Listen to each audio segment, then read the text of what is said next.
સુરતના માંગરોળમાં કપિરાજનો આતંક સામે આવી રહ્યો છે। 4 દિવસમાં જ 20 થી વધુ લોકોને કપિરાજે બચકા ભર્યા છે। ગઈકાલ સાંજે પણ 4 જેટલા લોકો પર હુમલો કર્યો હતો। વન વિભાગે કપિરાજને પકડવા માટે પ્રયાસો હાથ ધર્યા છે।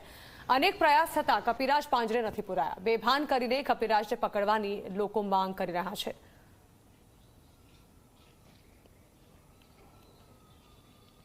હવે છેલ્લા 15 દિવસથી આ વાંદરો ગામમાં એટલો બધો હેરાનગતિ કરે છે ને લોકોને કરડે છે।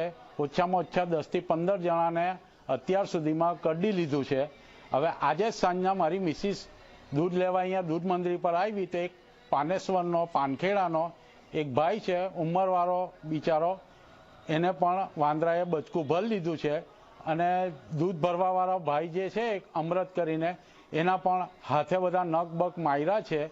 અને હવે અમારી એવી વાંકલ ગામ વતી એવી માંગણી છે કે આ વાંદરાને આ 1-2 દિવસની અંદર આપણે બેભાન કરવાનું પેલું ટ્રેન્ક્યુલાઇઝર કે શું કહે છે એને કરીને બેભાન કરીને આ ગામમાંથી લઈ જાય તો ઘણું સરસ।